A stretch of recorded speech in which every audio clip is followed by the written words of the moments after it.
Welcome everyone, and today we will learn about the three heavens. There are three heavens, entirely distinct from each other: an inmost or third, a middle or second, and an outmost or first. These have the same order and relation to each other as the highest part of man, or his head, the middle part, or body, and the lowest, or feet, or as the upper, the middle, and the lower stories of a house. In the same order is the divine that goes forth and descends from the Lord. Consequently, heaven, from the necessity of order, is threefold. The interiors of man, which belong to his mind and disposition, are also in like order. He has an inmost, a middle, and an outmost part.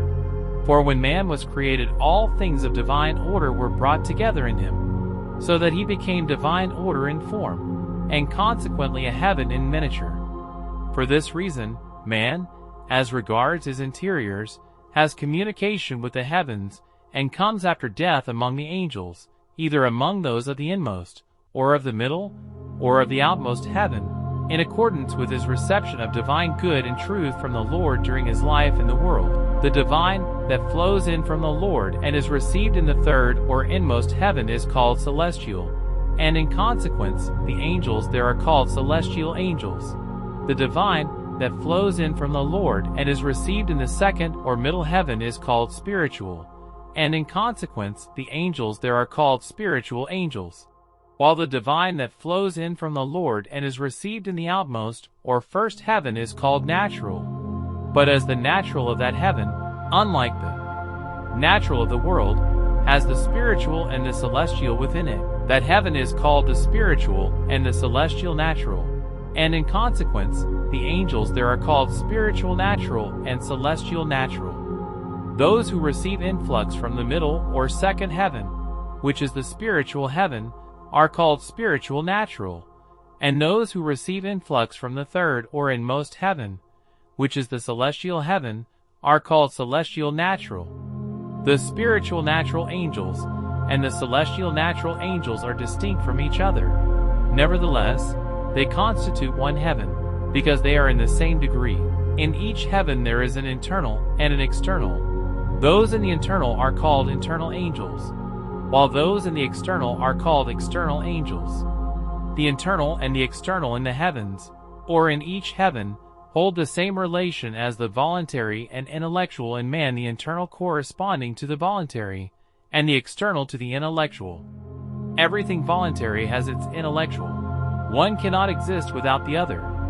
The voluntary may be compared to a flame, and the intellectual to the light therefrom. Let it be clearly understood that with the angels it is the interiors that cause them to be in one heaven or another.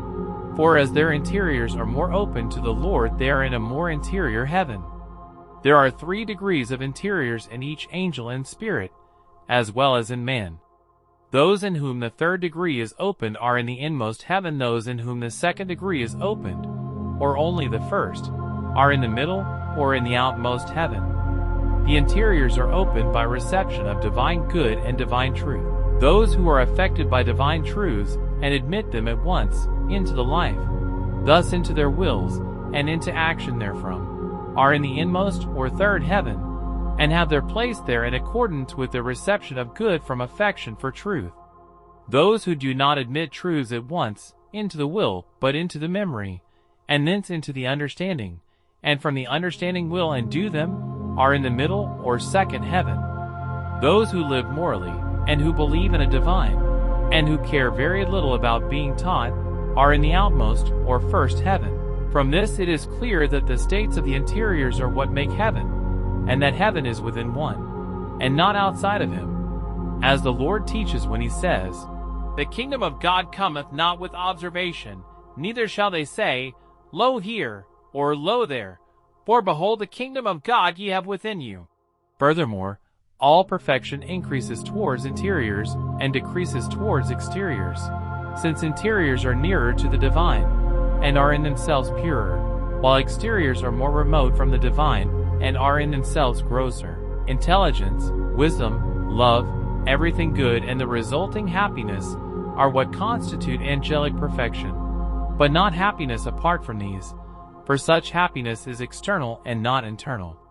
Because in the angels of the inmost heaven the interiors have been opened in the third degree, their perfection immeasurably surpasses the perfection of angels in the middle heaven, whose interiors have been opened in the second degree. So the perfection of these angels exceeds in like measure the perfection of angels of the outmost heaven. Because of this distinction, an angel of one heaven cannot go among the angels of another heaven, that is, no one can ascend from a lower heaven, and no one can descend from a higher heaven. One ascending from a lower heaven is seized with a distress even to anguish, and is unable to see those to whom he comes, still less to talk with them, while one descending from a higher heaven is deprived of his wisdom, stammers in his speech, and gives up in despair. There were some from the outmost heaven who had not yet been taught that the interiors of angels are what constitute heaven, and who believed that they might come into a higher heavenly happiness by simply gaining access to a heaven where higher angels are. These were permitted to enter among such angels. But when they were there, they could see no one, however much they searched, although there was a great multitude present. For the interiors of the newcomers not having been opened in the same degree as the interiors of the angels there, their sight was not so opened. Presently they were seized with such anguish of heart that they scarcely knew whether they were alive or not. Therefore they hastily betook themselves to the heaven from which they came, glad to get back among their like, and pledging themselves that they would no longer covet higher things than were in agreement with their life. Again, I have seen some let down from a higher heaven, and these were deprived of their wisdom until they no longer knew what their own heaven was. It is otherwise when, as is often done, angels are raised up by the Lord out of a lower heaven into a higher, that they may behold its glory. For then they are prepared beforehand, and are encompassed by intermediate angels, through whom they have communication with those they come along. From all this it is plain that the three heavens are entirely distinct from each other. Those, however, who are in the same heaven can affiliate with any who are there, but the delights of such affiliation are measured by the kinships of good they have come into, of which more will be said in the following chapters. But although the heavens are so distinct that there can be no companionship between the angels of one heaven and the angels of another, still the Lord * joins all the heavens together by both direct and mediate influx, direct from himself into all the heavens, and mediate from one heaven into another. He thus makes the three heavens to be one, and all to be in such connection from the first to the last that nothing unconnected is possible. Whatever is not connected through intermediates with the first can have no permanent existence, but is dissipated and becomes nothing. Only he who knows how degrees are related to divine order can comprehend how the heavens are distinct, or even what is meant by the internal and the external man. Most men in the world have no other idea of what is interior and what is exterior, or of what is higher and what is lower, than as something continuous or coherent by continuity from purer to grosser. But the relation of what is interior to what is exterior is discrete, not continuous. Degrees are of two kinds, those that are continuous and those that are not. Continuous degrees are related like the degrees of the waning of a light from its bright blaze to darkness, or like the degrees of the decrease of vision from objects in the light to those in the shade, or like degrees of purity in the atmosphere from its bottom upwards. These degrees are determined by distance. On the other hand, degrees that are not continuous, but discrete, are distinguished like prior and posterior, like cause and effect, or like what produces and what is produced. Whoever looks into the matter will see that in each thing, and all things in the whole world, whatever they are, there are such degrees of producing and compounding, that is, from one a second, and from that a third, and so on, until one has acquired a perception of these degrees. He cannot possibly understand the differences between the heavens, nor between the interior and exterior faculties of man, nor the difference between the spiritual world and the natural world, nor between the spirit of man and his body. So neither can he understand the nature and source of correspondences and representations, or the nature of influx. Sensual men do not apprehend these differences, for they make increase and decrease, even according to these degrees, to be continuous, and are therefore unable to conceive of what is spiritual otherwise than as a pure natural. And in consequence, they remain outside of, and a great way off from intelligence. Finally, a certain arcanum respecting the angels of the three heavens, which has not hitherto come into anyone's mind, because degrees have not been understood, may be related.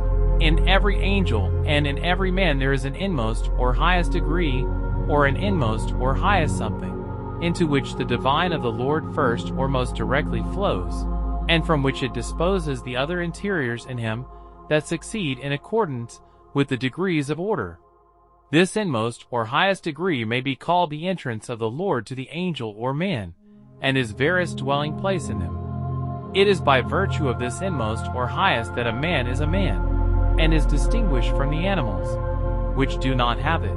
From this it is that man, unlike the animals, is capable, in respect to all his interiors which pertain to his mind and disposition, of being raised up by the Lord to himself, of believing in the Lord, of being moved by love to the Lord, and thereby beholding him, and of receiving intelligence and wisdom, and speaking from reason. Also, it is by virtue of this that he lives to eternity. But what is arranged and provided by the Lord in this inmost does not distinctly fall into the perception of any angel, because it is above his thought and transcends his wisdom. These are now the general truths respecting the three heavens. But in what follows, the three heavens will be particularly treated of. Thank you for listening today, and please don't forget to like and subscribe.